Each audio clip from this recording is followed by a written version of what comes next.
নমস্কার, রান্নাঘরে মহারানীতে তোমাদের সবাইকে স্বাগত। আজকে তোমাদের দেখাবো, এখন এঁচোড়ের সময়, এঁচোড় বেশি দিন কিন্তু আর পাওয়া যাবে না। এই এঁচোড়ের সময় তোমাদের আজকে রান্না করে দেখাবো টক এঁচোড়, মানে আম দিয়ে এঁচোড়। তবে আম আমি এখানে ব্যবহার করিনি, আমি এখানে আমের বদলে আমচুর পাউডার ব্যবহার করেছি। আচ্ছা, এঁচোড়টা ভালো করে কেটে ধুয়ে নিয়েছি। আর টমেটো লাগবে, আর পেঁয়াজ, আদা, রসুন, লঙ্কা সবই দেবো।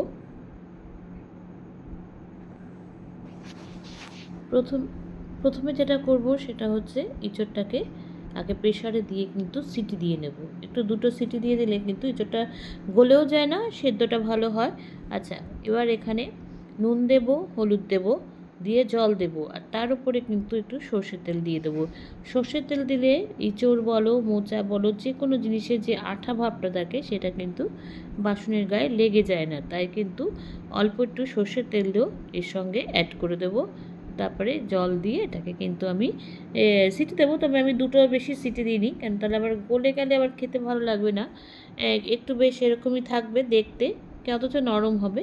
সেই জন্য আমি দুটো সিটি দিয়ে নামিয়ে নিয়েছি। আচ্ছা, কড়াই বসিয়েছি। কড়াইতে কিন্তু আমি সরষের তেল দিয়েছি, রান্নাটা কিন্তু আমি সরষের তেলে করবো।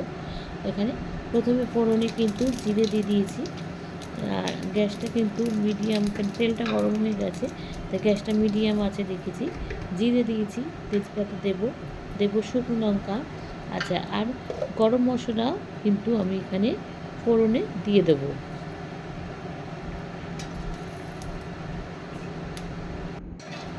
আচ্ছা, গরম মশলা বলতে আমি কিন্তু এখানে শুধু দুটো এলাচ দিয়েছি, গোটা এলাচ একটু ফাটিয়ে দিয়েছি। আচ্ছা, এরপর এখানে পেঁয়াজটা কিন্তু কুচি করে নিয়েছি, কোনটা কিন্তু পেস্ট করাটা লাগবে না। এখানে পেঁয়াজটা কিন্তু আমি এখানে কুচি করে নিয়েছি, এটাকে একটু ভাজা ভাজা করে নেব। আচ্ছা, পেঁয়াজটা কিন্তু ভেজে নিয়েছি।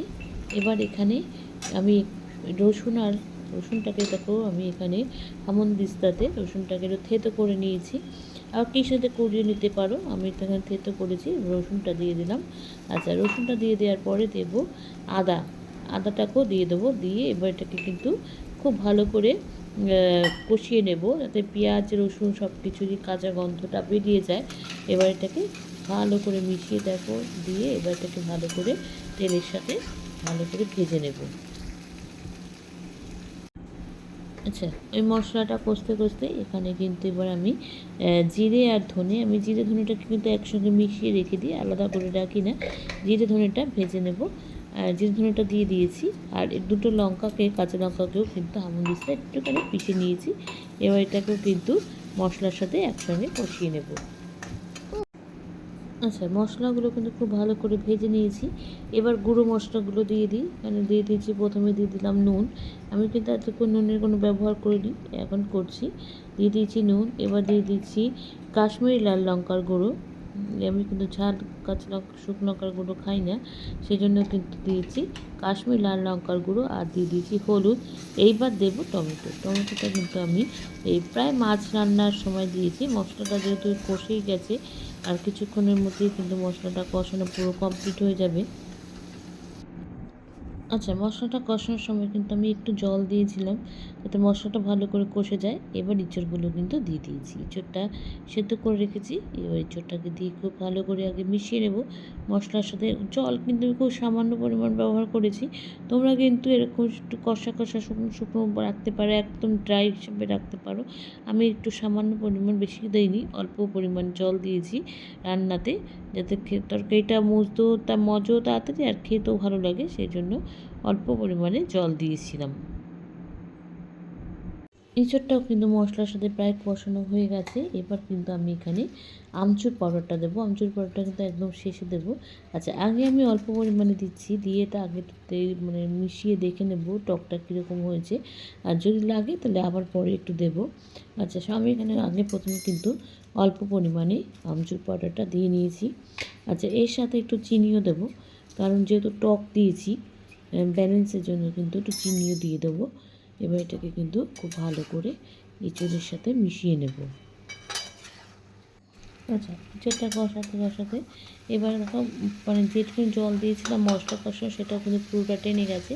এবার আমি এখানে সামান্য পরিমাণে কিন্তু জল দেবো, খুবই অল্প পরিমাণে দেবো, যাতে মানে কী বলবো খেতে ভালো হয়। আর একটু গ্রেভি না থাকলে না মানে খাওয়াটা একটু মুশকিল হয়, বিশেষ করে রুটি খেতে। ওই জন্য একটুখানি গ্রেভি রাখবো।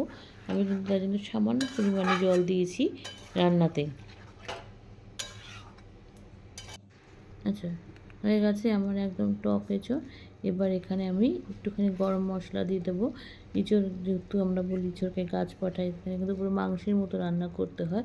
তো এখানে তাই লাস্টে একদম গরম মশলা দিয়ে দিয়েছি। দিয়ে এবার এটাকে ভালো করে নাড়াচাড়া করে এই ৫-৭ মিনিটের জন্য তো ঢেকে রেখে দেবো, যাতে গরম মশলার গন্ধটা বাইরে বেরিয়ে না যায় সেজন্য। এবার দিয়ে দিয়েছি। এবার দেখো ভালো করে নাড়িয়ে নিচ্ছি। দিলেই কিন্তু আমি এবার গ্যাসটা বন্ধ করে দেবো। আমার রান্নাটা কমপ্লিট। আমি কিন্তু এখানে শুধু ইঁচড় রান্না করেছি, আলু কিন্তু ব্যবহার করিনি। আচ্ছা, হয়ে গেছে আমার একদম টক এঁচোড়। এখন যেহেতু প্রচণ্ড গরম, এখন কিন্তু একটু টক তেতো এগুলো খেতে খুব ভালো লাগে। আর তারপর যদি হয় এঁচোড়ের এরকম একটা পদ, তাহলে কিন্তু ভাত এমনিই খেতে ইচ্ছা করবে। তোমরা কিন্তু বাড়িতে করে আমাকে জানিও লাইক, কমেন্টস আর শেয়ারের মাধ্যমে। তোমরা যারা আমার চ্যানেলটাকে সাবস্ক্রাইব করে আমার সঙ্গে রয়েছো, তাদের জন্য রয়েছে অসংখ্য অসংখ্য ধন্যবাদ। আর যারা এখনও করনি তারা প্লিজ চ্যানেলটাকে সাবস্ক্রাইব করে আমার সঙ্গে থেকো। তোমরা সবাই সুস্থ থেকো, সাবধানে থেকো, ভালো থেকো। চলি, টাটা। দেখা হচ্ছে পরবর্তী নতুন কোনো রেসিপিতে তোমাদের সঙ্গে।